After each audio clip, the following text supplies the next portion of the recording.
En la primavera de 1872, Toledo respiraba un aire de penitencia. Las calles estaban empedradas de polvo, y los muros del antiguo convento de Santa Verónica del Espíritu, ennegrecidos por el humo de los cirios, se alzaban como una herida entre los olivares. Nadie hablaba de lo que ocurría dentro, aunque todos lo sabían. Las campanas sonaban solo una vez al día, al caer la tarde, y el repique no era de oración, sino de castigo. El convento había sido fundado 2 siglos antes por una orden de monjas recoletas, dedicada al silencio y la mortificación del cuerpo. Pero bajo el gobierno de la Madre Superior a Inés de la Cruz, el silencio dejó de ser virtud para convertirse en condena.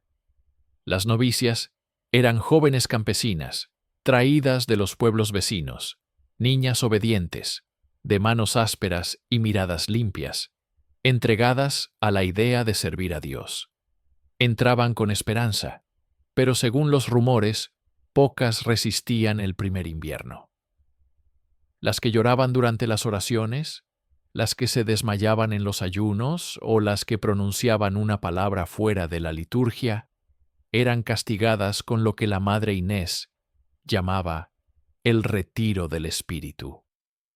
Nadie fuera de los muros sabía exactamente qué significaba. Solo se hablaba de una pequeña celda bajo la capilla vieja cerrada con llave de hierro, donde no entraba ni el sol ni el aire. El 12 de abril de 1872 llegó al convento una nueva postulante. María de los Ángeles Valverde, de 17 años, hija de un molinero de Ajofrín.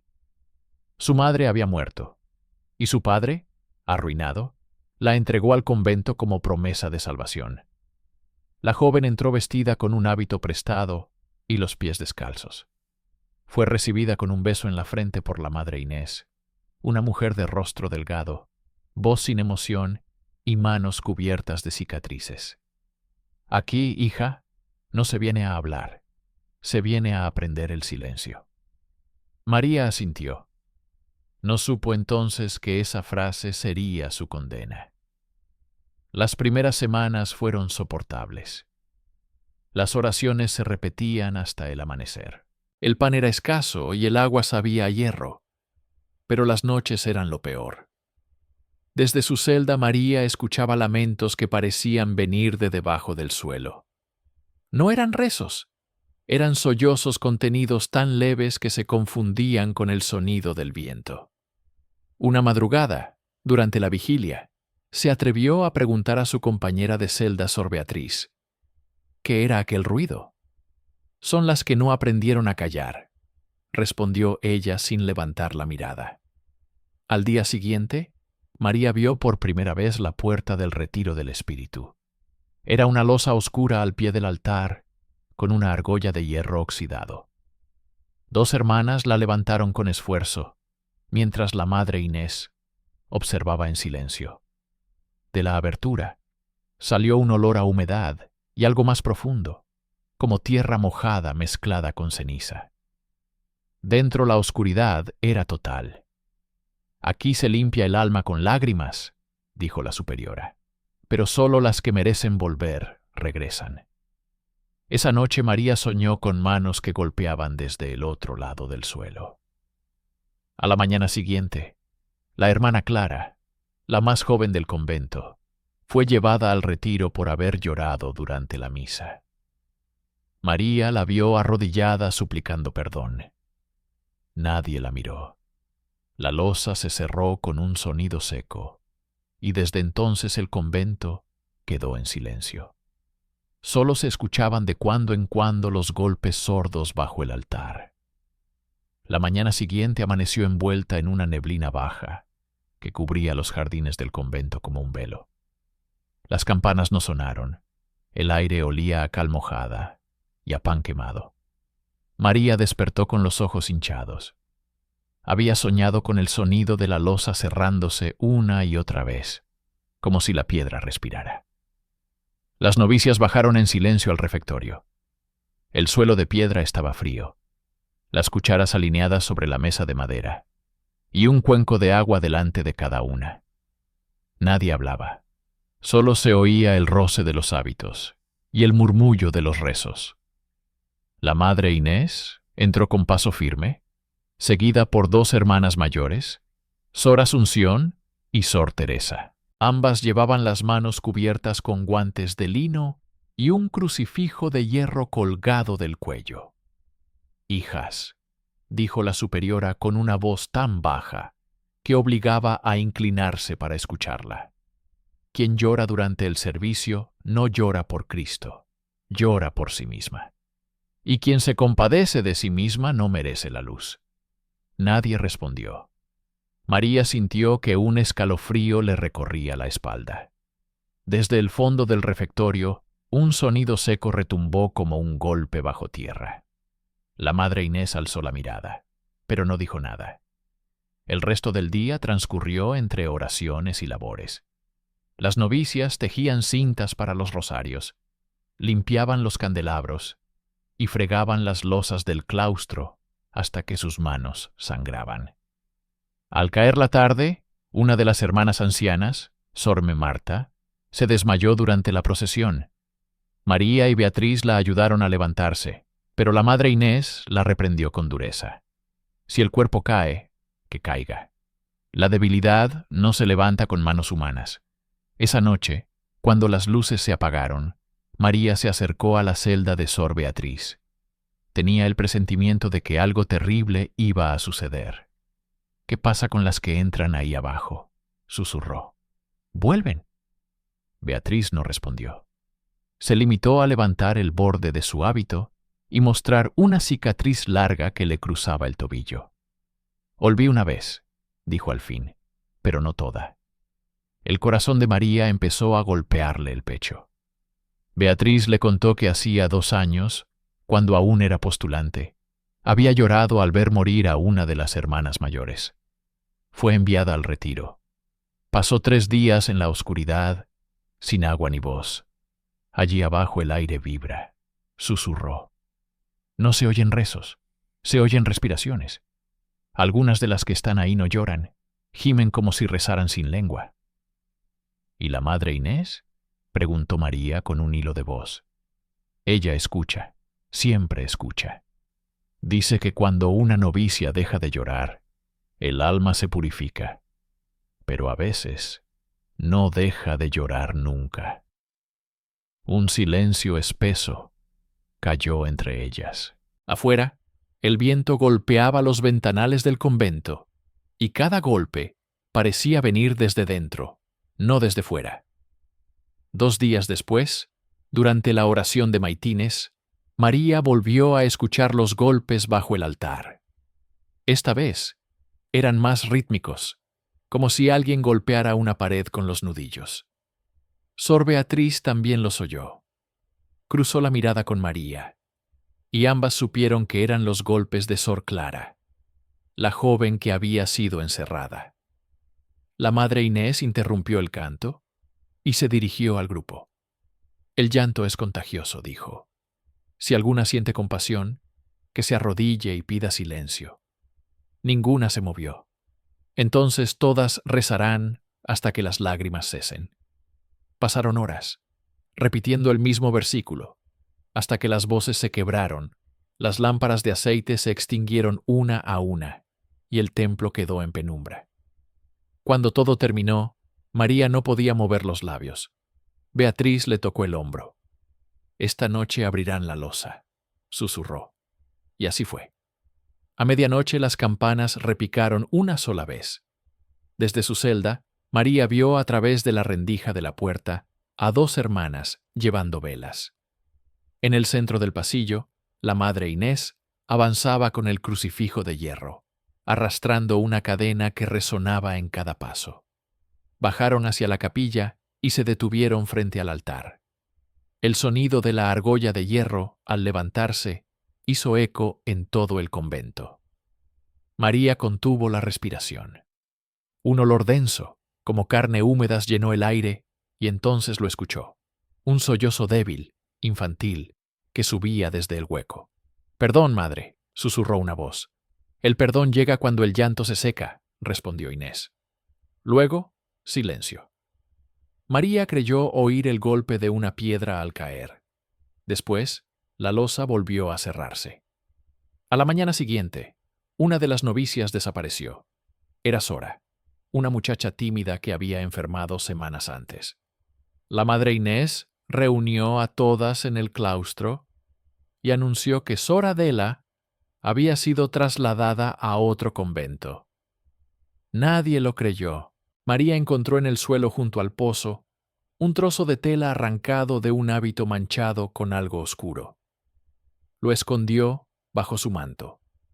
Esa misma noche, Beatriz la despertó con un toque en el hombro. «Ven conmigo», le dijo. Salieron descalzas al corredor. El aire estaba helado y olía a incienso podrido. Siguieron el pasillo hasta la sacristía. Beatriz levantó una tabla del suelo y reveló un hueco que descendía por una escalera estrecha. «Por aquí bajan los cuerpos», susurró. «No los suben nunca». María dudó, pero bajó. El suelo estaba cubierto de tierra húmeda y las paredes resumaban agua. En el fondo, una puerta pequeña de madera negra se alzaba como una sombra. La abrieron. El olor era insoportable. Dentro, apenas una luz de vela permitía ver los muros. Había marcas de uñas en la piedra, trozos de hábito pegados al suelo y una cuerda colgando del techo. En un rincón, algo se movió. María levantó la vela y vio una figura acurrucada temblando. Era Sor Clara la que había sido encerrada. Tenía los ojos abiertos, pero no los movía. Su piel estaba pálida y sus labios se abrían y cerraban sin emitir sonido. Beatriz cayó de rodillas. «Clara, Clara, ¿puedes oírme?». La muchacha no respondió. Solo levantó una mano y señaló hacia la pared. Allí, talladas con uñas o con piedra, se leían docenas de frases una sobre otra, repetidas como letanías. «No llores, el silencio salva». La piedra escucha en el centro una inscripción más reciente, escrita con sangre seca. «Madre, no puedo dejar de llorar». María sintió que las piernas le fallaban. Beatriz la arrastró fuera antes de que ambas se desmayaran. Subieron las escaleras corriendo, pero al llegar a la sacristía, la madre Inés las esperaba. «¿Qué vieron?», preguntó con calma. Ninguna respondió. «El llanto contamina, y vosotras habéis respirado sus lágrimas». Ordenó a las demás hermanas que las encerraran.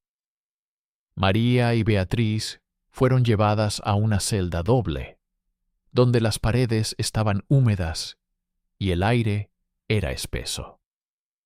Les retiraron el agua y la comida. Durante 3 días permanecieron allí escuchando cómo las campanas repicaban solo una vez cada noche. El tercer día el suelo empezó a vibrar. Desde algún lugar bajo sus pies se escucharon golpes lentos, acompasados, como si alguien golpeara desde el subsuelo. María empezó a rezar. Beatriz lloraba en silencio. De pronto, los golpes cesaron y una voz apenas audible susurró junto a la rendija de la puerta. «No lloréis, os están oyendo». La puerta se abrió sola. El pasillo estaba vacío, el aire pesado. Beatriz quiso salir, pero María la detuvo. El suelo parecía respirar. Cada paso producía un sonido hueco, como si bajo las losas algo se moviera lentamente. Caminaron hasta la capilla. Las velas estaban encendidas, aunque ninguna de ellas recordaba haberlas prendido. La losa del altar estaba abierta, y alrededor las paredes resumaban agua mezclada con un líquido oscuro que goteaba hacia el centro. Del hueco subía un murmullo bajo, una mezcla de voces femeninas que repetían una misma palabra. «Callad». María cayó de rodillas tapándose los oídos. Beatriz retrocedió gritando. La madre Inés apareció detrás de ellas, vestida con un hábito blanco, el rostro cubierto de ceniza. «Ahora veis», dijo. «Así suena el silencio». Y empujó a María hacia el hueco. El mundo se volvió negro. María despertó en la oscuridad, rodeada de humedad. No sabía cuánto tiempo había pasado. Solo oía respiraciones, muchas, muy cerca. Extendió la mano y tocó algo tibio. Una mano, luego otra y otra más. Decenas de manos se movían a su alrededor buscando su rostro. Una voz débil habló muy cerca de su oído. No llores. Si lloras, el suelo te traga.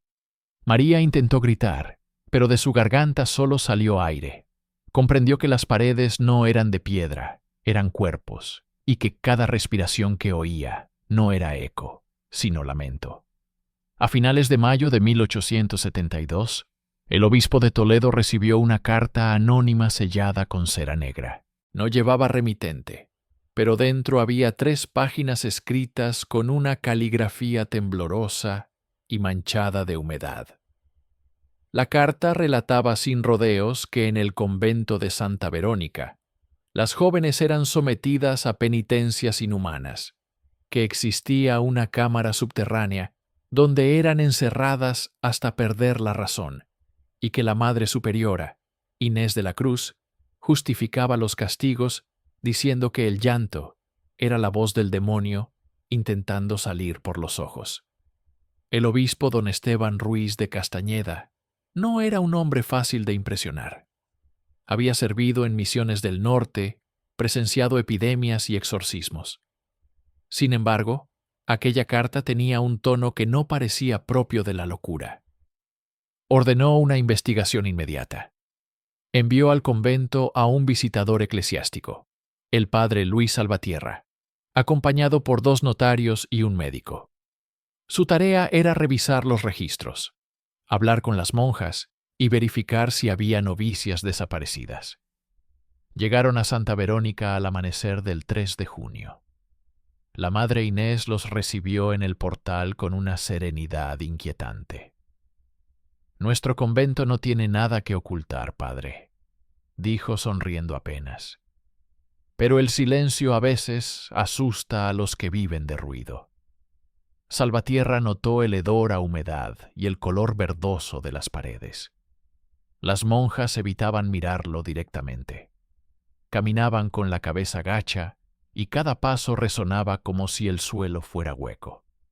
«¿Cuántas hermanas viven aquí?», preguntó el notario.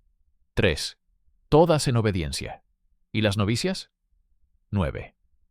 Aunque el número varía, algunas son trasladadas. El médico, un hombre robusto llamado don Federico Lozano, revisó los libros de registros. En los últimos 6 meses había constancia de 12 novicias admitidas, pero solo 8 figuraban activas.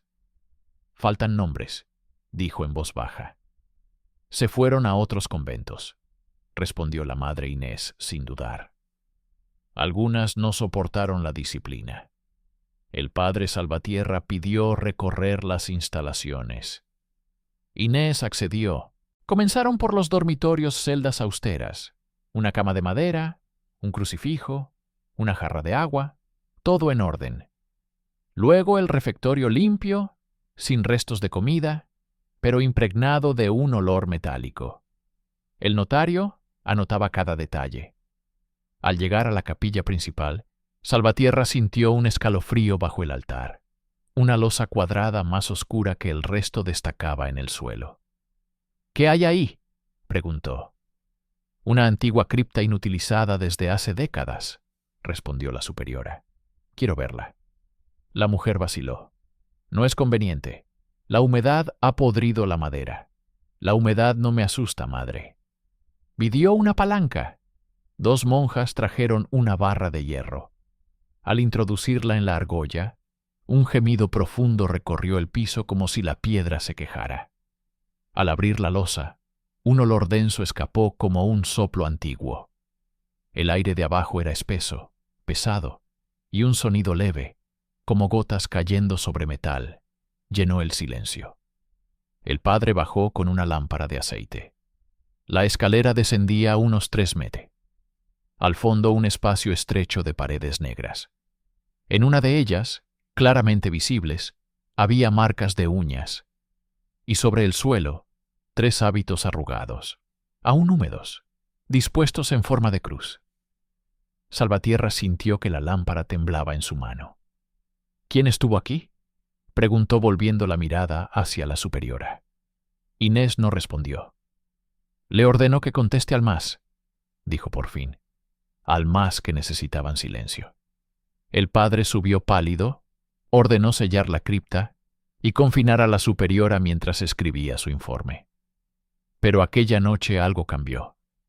A medianoche, el médico Lozano despertó sobresaltado.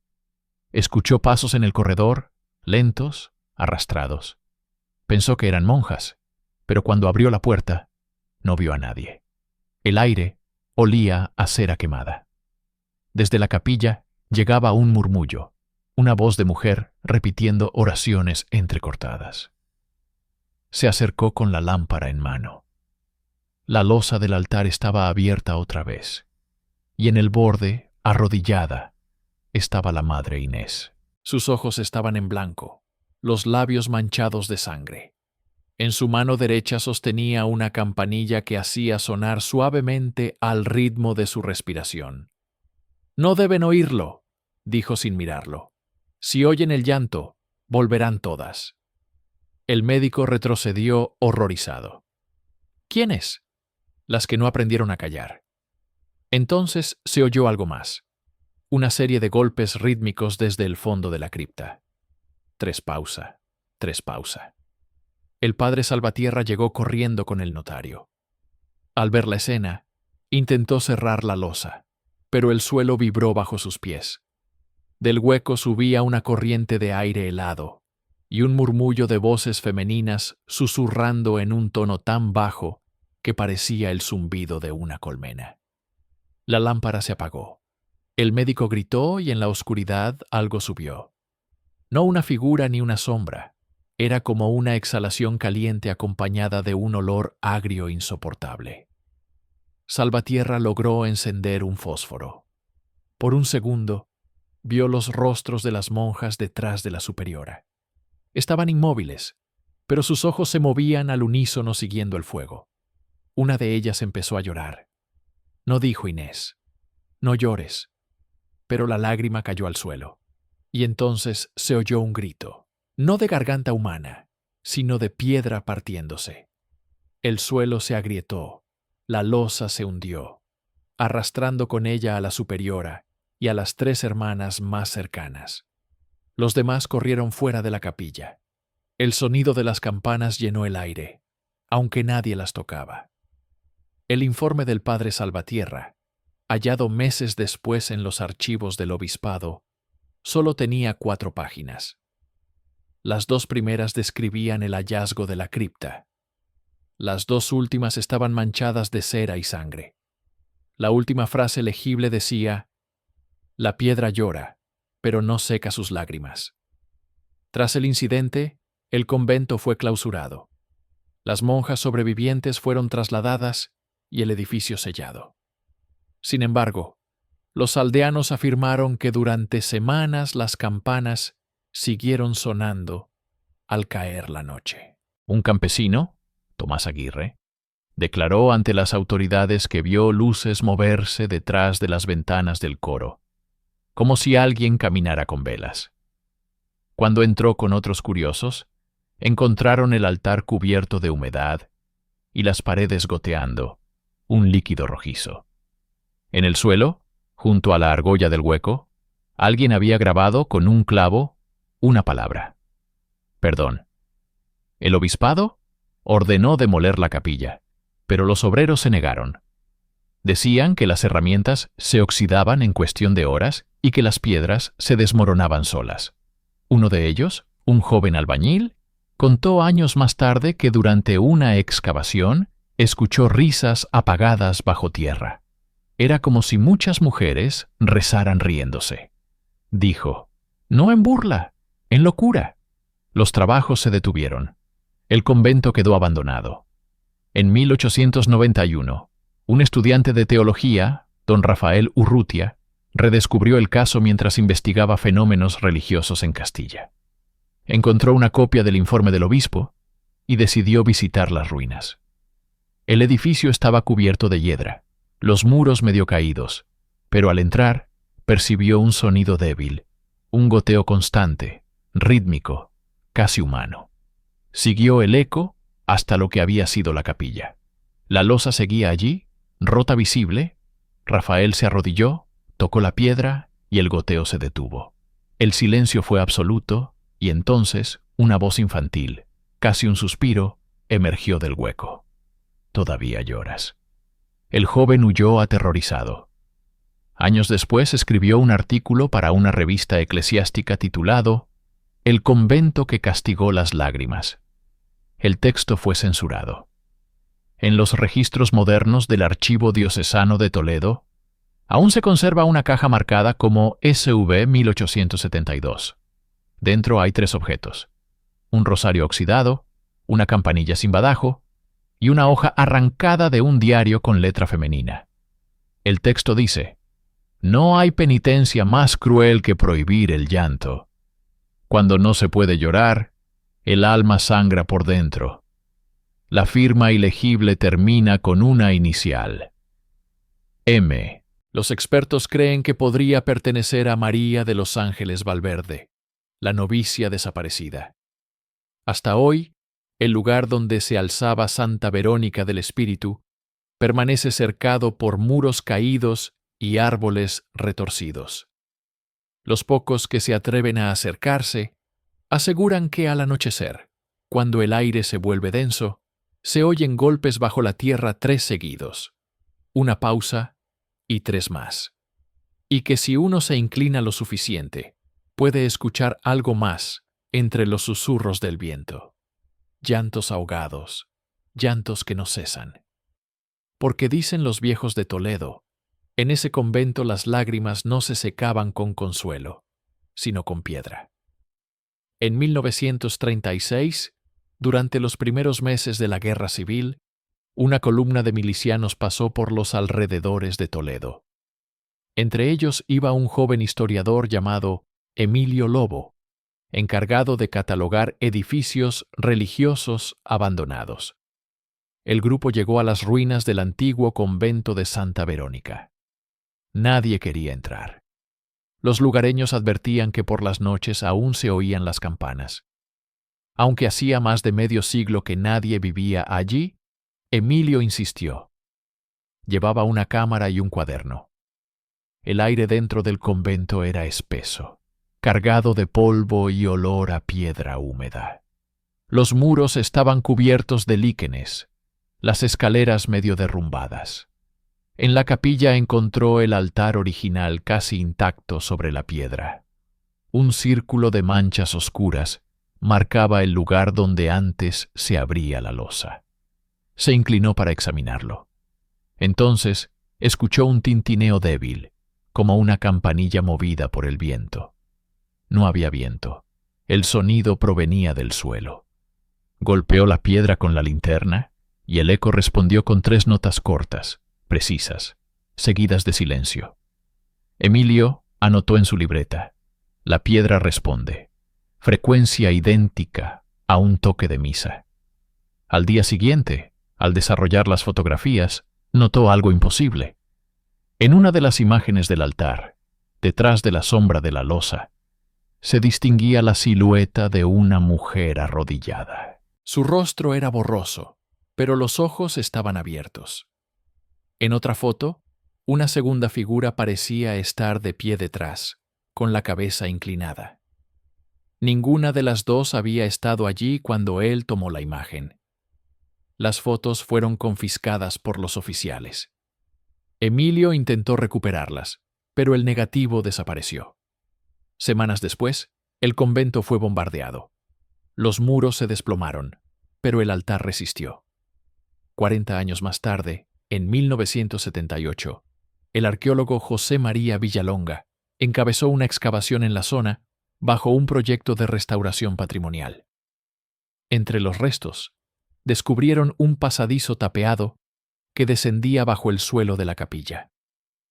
La humedad era tan intensa que las linternas se apagaban una tras otra. En el fondo del túnel hallaron 3 esqueletos sentados contra la pared, con los brazos cruzados sobre el pecho. Aún vestían hábitos ennegrecidos en el suelo, entre ellos una campanilla corroída y un rosario con cuentas de cristal. Villalonga tomó fotografías y las envió al archivo provincial, pero cuando las imágenes fueron reveladas, mostraban algo que no estaba allí: un cuarto cuerpo arrodillado frente a los otros tres, con el rostro cubierto por un velo. El informe oficial describió el hallazgo como restos humanos sin valor histórico. La excavación se suspendió por riesgo de derrumbe. Nadie volvió a bajar. En 1999, una restauradora de arte sacro llamada Lucía San Román fue contratada para limpiar las esculturas que habían sobrevivido al bombardeo. Durante su trabajo en la nave principal, encontró una tabla escondida detrás de un retablo caído. En el reverso, había escrita una oración con tinta desbabaída: «No llores, aunque duela. La piedra escucha, pero no perdona». Lucía, intrigada, comenzó a investigar. Descubrió que varios documentos, de 1872, desaparecieron misteriosamente del archivo diocesano, entre ellos el informe completo del padre Salvatierra y las cartas originales del obispo Castañeda. En los márgenes del inventario, sin embargo, alguien había anotado a mano: «Caso Santa Verónica, sellar, no reabrir». Esa noche la restauradora se quedó sola terminando su trabajo. A medianoche escuchó lo que describió después como una gota que no caía, un sonido que parecía repetirse dentro de las paredes, rítmico como un corazón bajo piedra. Pensó que era el goteo de una filtración, pero el sonido se aceleró. Cuando miró hacia el altar, vio que el suelo ennegrecido estaba húmedo. Otra vez de la grieta más grande brotaba un hilo rojo. Lucía tocó el líquido con un trapo. Era espeso, tibio, olía a hierro. Retrocedió aterrorizada. De pronto, una campanilla sonó detrás de ella. Volteó y vio en el extremo de la nave una figura de mujer vestida con hábito blanco de pie junto a la puerta. No tenía rostro, solo el velo moviéndose lentamente, aunque el aire estaba quieto. Lucía corrió hacia la salida. Cuando volvió con los vigilantes, no había nadie, pero en el suelo quedaron sus huellas, 2 líneas paralelas de agua que se perdían hacia el altar. La restauradora abandonó el trabajo esa misma noche. Meses más tarde, envió una carta al arzobispado, renunciando a toda labor con reliquias religiosas. En la carta escribió: «He visto el silencio. No hace ruido, pero pesa». En 2017, un equipo de investigadores de acústica de la Universidad de Castilla-La Mancha realizó un estudio sobre fenómenos resonantes en ruinas religiosas. Colocaron micrófonos de alta sensibilidad sobre el terreno de Santa Verónica. Durante las primeras horas, solo registraron viento y ecos naturales. Pero al llegar la medianoche, las grabadoras captaron un sonido inconfundible: 3 golpes secos seguidos de un suspiro. El análisis espectral mostró que las frecuencias formaban un patrón simétrico, como si una voz femenina pronunciara una palabra repetida 3 veces. «Calla». Cuando aumentaron el volumen, una segunda voz surgió de fondo, temblorosa, casi infantil: «Déjame llorar». El archivo fue presentado como curiosidad científica, sin explicación oficial. Uno de los investigadores, Héctor Domínguez, confesó años después que mientras grababan todos sintieron una presión en el pecho y una humedad inexplicable en la ropa, como si hubieran estado bajo lluvia. Nadie más quiso volver. Hoy el terreno donde se alzaba el convento está cubierto de matorrales y ruinas. El gobierno local planea convertirlo en un pequeño parque histórico, pero los obreros rehúsan trabajar después del anochecer. Dicen que al caer el sol, las piedras empiezan a gotear. Algunos aseguran haber visto sombras femeninas moviéndose entre los restos del claustro, siluetas que parecen rezar de rodillas, pero cuyas bocas no se mueven. Otros cuentan que si uno se acerca al altar de ruido y guarda silencio, puede escuchar el eco de una campana lejana, seguido de un llanto ahogado. Un anciano del pueblo, nieto de una sirvienta del convento, lo resume de manera simple. No eran las monjas las que lloraban, era la piedra. En 2023, durante una restauración arqueológica parcial, se extrajo una losa del antiguo altar para trasladarla al museo de la catedral. Cuando los técnicos la levantaron, el suelo exhaló un aire húmedo con olor a sal y cera. En la parte inferior de la piedra, grabada con precisión, apareció una inscripción apenas legible. No hay silencio sin lágrimas. Uno de los restauradores, al tocar las letras, sintió el pulso de un latido como si la piedra respirara. El museo nunca exhibió la pieza. Fue devuelta al archivo eclesiástico y guardada en una cámara hermética. Desde entonces, los vigilantes aseguran escuchar en las madrugadas el sonido de una campanilla proveniente de esa sala. 3 toques, pausa, 3 toques, y después nada. Dicen que el silencio del convento de Santa Verónica aún no terminó, que bajo la tierra siguen respirando las voces que no pudieron llorar, y que cada lágrima contenida allí no se secó, sino que se transformó en piedra, en agua, en eco. Porque en Toledo, cuando una mujer llora sin ser oída, el suelo tiembla, y durante unos segundos todas las campanas del viejo convento suenan otra vez, no para anunciar misa, sino para recordar que hubo un tiempo en que el llanto fue pecado y que quienes lloraron aún esperan ser perdonadas. Yeah.